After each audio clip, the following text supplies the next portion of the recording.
AITA for confronting my brother and his new wife after they demanded my niece stop using the name she chose to honor her late mom, and for telling them they're destroying their stepfamily by erasing her memory.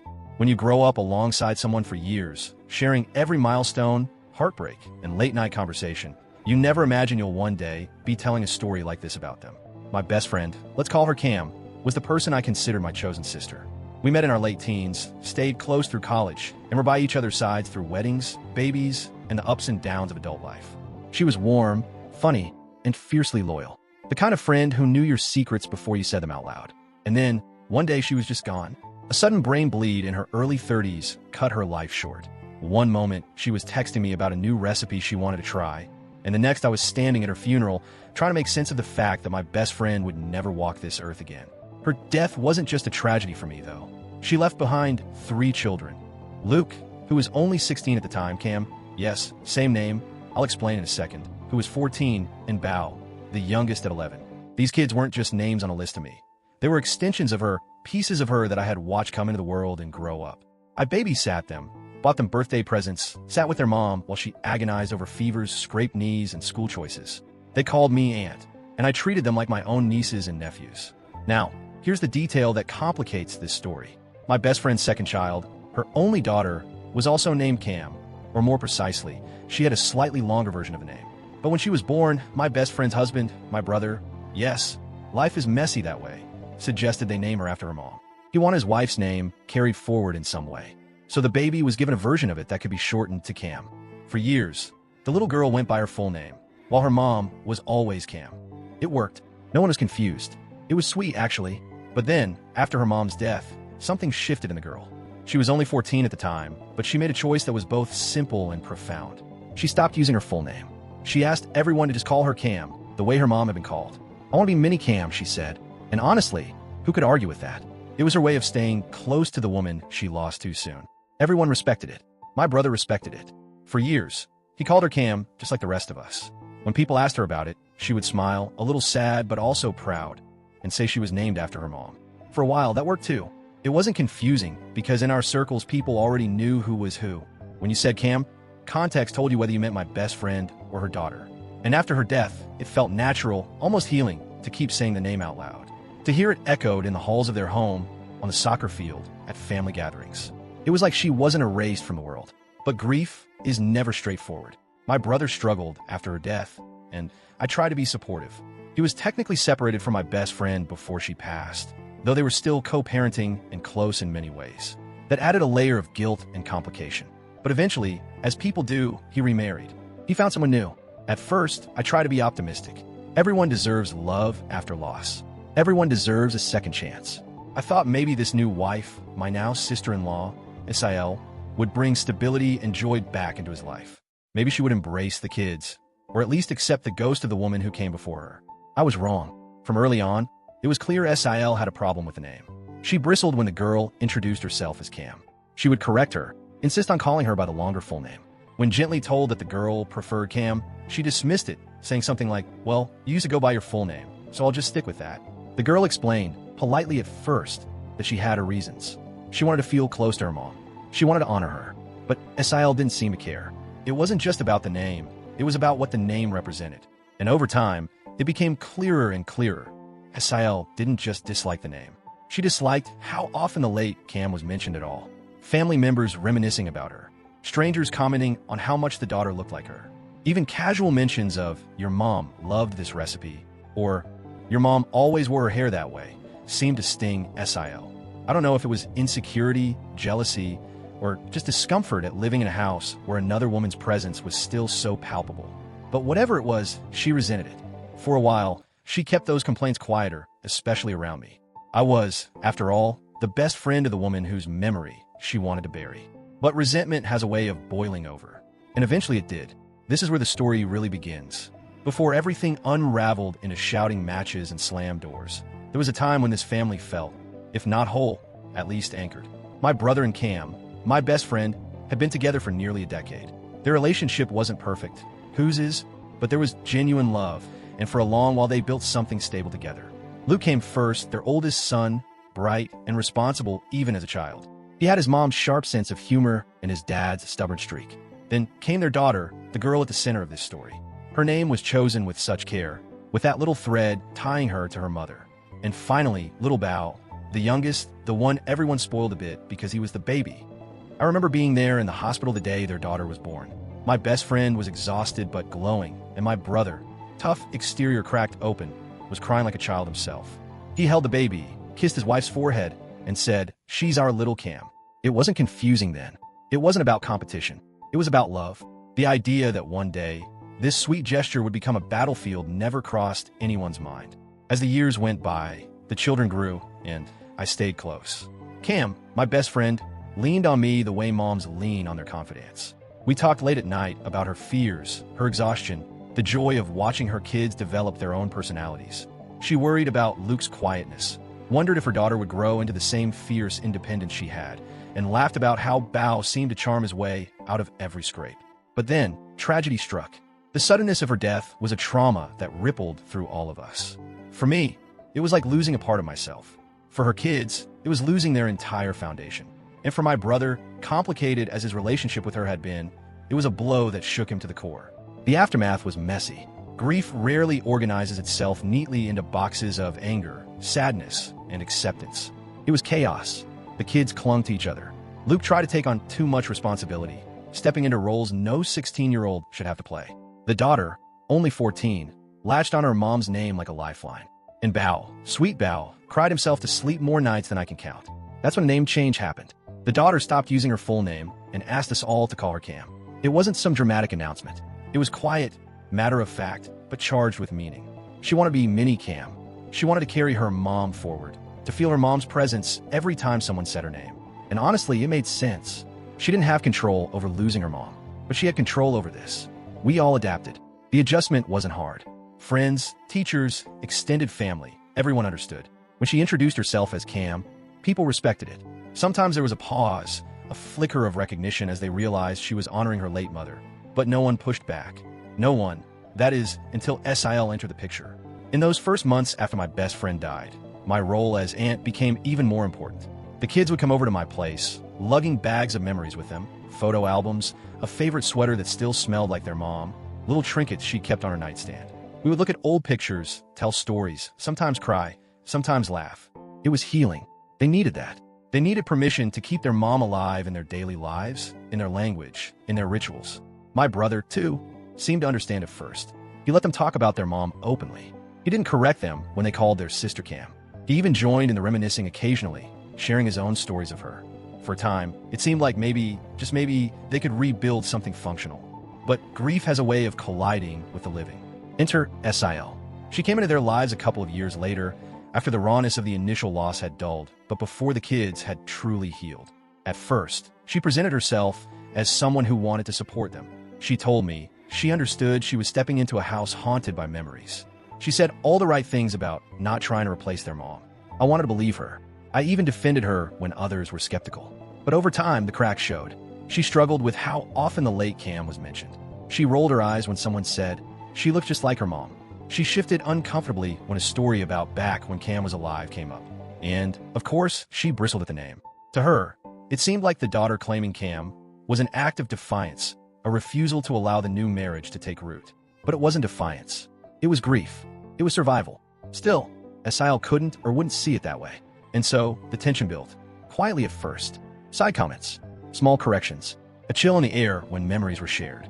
I noticed it, the kids noticed it, but my brother brushed it off. Maybe he didn't want to face it. Maybe he thought it would smooth over with time. But grief doesn't smooth over. It either heals through acknowledgement or it festers in silence. And in their house, it began to fester. The daughter dug in deeper, insisting on being called Cam.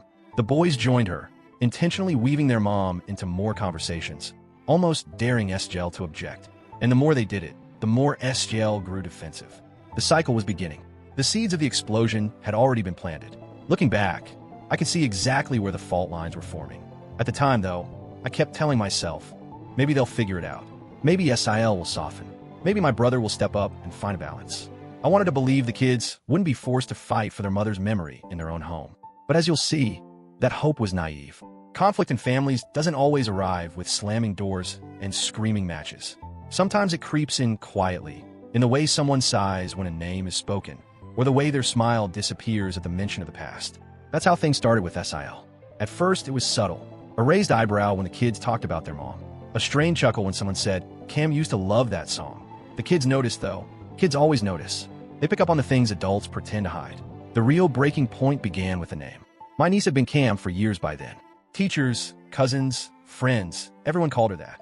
It wasn't just a nickname. It was her identity, her tether to the mom she lost. But SIL never warmed to it. When she first joined the family, she insisted on calling my niece by her full name. At family dinners, she'd correct her. "Don't you mean full name?" As though the girl had somehow forgotten who she really was. At first, my niece tried to be polite. She'd say, "I go by Cam now. It's important to me." But the more she explained, the less SIL listened. I remember one holiday gathering when the whole extended family was there. Someone complimented my niece and said, "You really are mini Cam. Your mom would be proud." The room went warm with affection, but SIL's face tightened. She leaned over and said, loudly enough for half the table to hear, "It's confusing, honestly. We should just use her real name, so there's no mix-up." The air shifted instantly. My niece's cheeks burned. Luke shot her a protective glance. Val looked down at his plate, not knowing what to do. "And my brother?" He said nothing. That was the first time I realized how much power SIL had over the atmosphere in that house. She wasn't screaming or demanding, but with a single comment, she made the kids feel like remembering their mom was something shameful. It didn't stop there. Over the months, Estelle began voicing her frustrations more openly. She told my brother that she felt like she was living in a museum dedicated to another woman. She complained that the kids were too attached to their mom's memory and that it was holding everyone back. She argued that it was unhealthy for them to cling to the past. But what she didn't understand, or maybe didn't care to understand, was that grief isn't linear. There isn't a timeline where after 2 years, or 5 years, or 10 years, you simply pack up the memories and move on. Especially not when you're a child who lost your mother. The kids resisted. They didn't just resist, they doubled down. If SIL made a comment about their mom being mentioned too much, they brought her up more often. If SIL tried to correct my niece's name, the boys would deliberately repeat Cam again and again, making it impossible to ignore. It wasn't just rebellion. It was self-defense. They were drawing a line in the sand. Our mom stays with us, whether you like it or not. One evening, things came to a head. My brother and SIL gathered the kids in the living room for what they called a family meeting. The kids told me about it later, and their voices shook with anger as they recounted it. SIL sat them down and said, point blank, that it was bothering her to hear the name Cam used for the daughter. She wanted everyone to go back to using the girl's full name, the way it had been before their mom died. She said it wasn't a big deal, that it was just a name. To her, it was just a name. To my niece, it was everything. Luke immediately spoke up, saying it wasn't fair. Val added, timidly but firmly, that their mom would want them to remember her. But SIL pressed on. She said hearing the name Cam made her feel overshadowed, like she was constantly being compared to a ghost she could never compete with. And then my brother backed her up. He told the kids they should consider their stepmom's feelings, that using the full name would make things easier for everyone. That was the moment the kids realized their dad wasn't on their side anymore. Their response was swift. They refused to comply. My niece declared, louder than ever, that she was Cam and she wasn't going back to a name that no longer felt like hers. The boys started peppering their conversations with Cam every chance they got.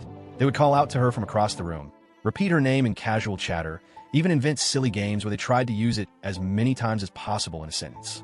It wasn't just about teasing SIL, it was about asserting control in a world where they had lost so much already. The tension spiraled. SIL snapped at them more often. My brother scolded them for provoking her. The kids fought back, saying they'd rather lose SIL than lose their mom's memory. The final straw came during another fight when my niece, pushed past her breaking point, told SGel that she would never be as good as her mom, that she was jealous, insecure, and would always come up short. The words were harsh, sharper than a 14-year-old should have to wield, but they came from a place of raw, unprocessed grief. SIL, of course, was furious. My brother punished his daughter. That night, the kids packed up their mom's belongings, photos, keepsakes, clothes, and brought them to my house for safekeeping. They told me they couldn't stand to watch their stepmom try to erase their mother from their lives. When SL discovered what they had done, she exploded. She accused the kids of turning her into the villain. She started using my niece's full name constantly, almost as a weapon, knowing it would hurt. And my brother, instead of intervening, stood at her side. By the time the kids came to me with the full story, the house had become a battlefield. Their safe haven, their family home, was now a place where speaking their mother's name felt like rebellion. And that's when I realized something had to be done. The breaking point didn't come all at once. It built like pressure inside a shaken soda bottle, hissing under the cap until the moment someone dared to twist it open. After the disastrous family meeting, where SIL demanded the kids drop the name Cam, things in the household grew unbearably tense. The kids fought harder to keep their mother's memory alive, while SGL dug her heels in deeper. My brother tried to play mediator, but his version of mediation was just taking his wife's side while telling the kids to be reasonable. From her perspective, it was betrayal. One night, it boiled over. The kids later told me the details in fragments, still raw, still shaking when they remembered it. The evening had started with SIL reminding my niece to finish her homework. Something ordinary, but when she addressed her by her full name, my niece froze. She replied, "It's Cam." Just 2 words, but heavy enough to split the room in half. SIL snapped back, "No, that's your mother's name. You need to stop clinging to the past. You are not her." The boys jumped in immediately.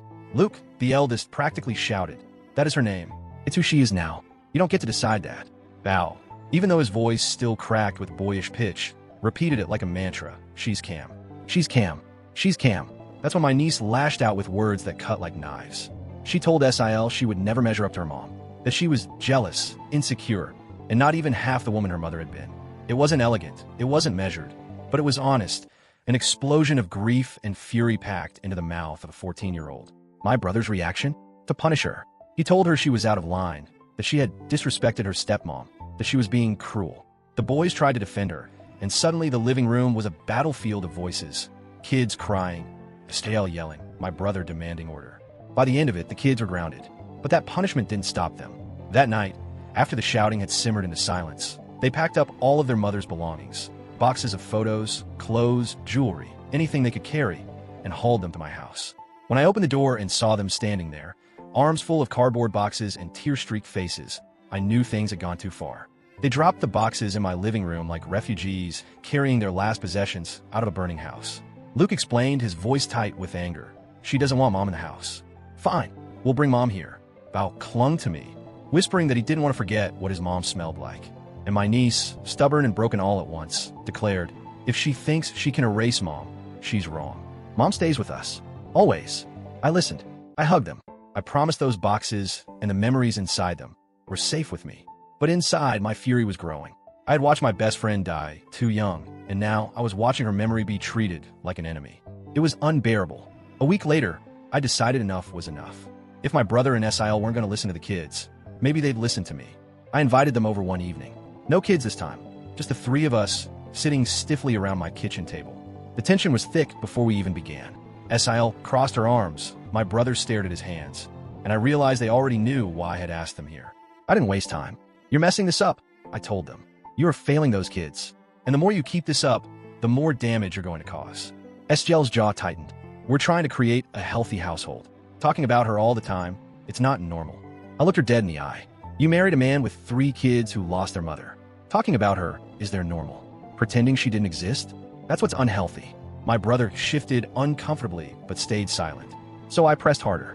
"Do you not see what you're doing? By making their mom into the enemy, you're guaranteeing that you'll be the enemy.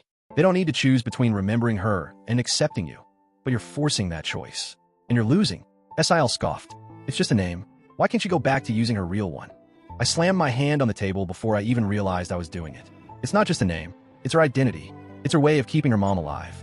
Every time you fight her on that, you're telling her that her grief is inconvenient to you. My brother finally spoke, his voice quiet. We don't want to drive the kids further away." I leaned forward. "Then stop pushing them. Stop siding with your wife every time she feels threatened by a dead woman. You can't erase their mother, and you shouldn't try.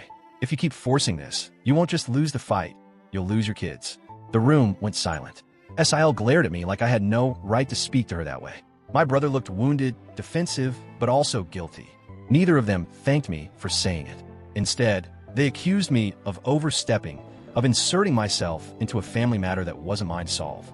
But as I sat there, staring at the 2 of them, I couldn't shake the certainty that I had done the right thing. Because if no one stood up for those kids, who would? When I replay that kitchen table conversation in my mind, I wonder if I came across harsher than I meant to. My voice was firm, my words blunt, and the silence that followed left no room for doubt about how angry I was. My brother and SIL didn't thank me for speaking up. They didn't nod in recognition or promise to do better. They accused me of overstepping, of inserting myself into their marriage, of undermining SIL's place in the family. And maybe in their eyes I did. But here's the thing, I wasn't speaking for myself. I was speaking for 3 kids who have already lost more than they ever should have. They don't have their mom anymore. They can't go back in time and undo that trauma. What they do have is her memory, her name, her belongings, the little rituals that make them feel close to her. And when their stepmother tries to take that away, who is left to defend them? I keep turning it over in my head. Am I the asshole here? Did I push too hard? Did I interfere in a situation that wasn't mine to handle? Let's look at the case for me being in the wrong. 1. It's not my marriage. My brother and SIL are adults. They're the ones running their household. By stepping in, I essentially told them I knew better than they did how to raise their kids. No parent or step-parent likes being told they're messing it up. I can see how my words might have landed as condescending, judgmental, even disrespectful. 2. I'm emotionally biased. Kim wasn't just their mother. She was my best friend. I'm grieving too. Maybe my judgment is clouded by my own need to keep her alive. Maybe I'm so desperate to honor her that I can't see where compromise might be possible. From SGL's perspective, maybe it looks like I'm clinging to her ghost and encouraging the kids to do the same. 3. I undermined SGL's authority. Like it or not, she is their stepmom. By confronting her, I may have made it harder for her to build authority or respect in the household. If the kids hear that I'm siding with them, they might dig in deeper against her. That could make the conflict worse, not better. Those are the arguments against me, and I've sat with them. I've tried to swallow the possibility that maybe, just maybe, I really did cross a line. But then I think about the other side of the equation. 1. The kids are hurting. They aren't just acting out or being disrespectful.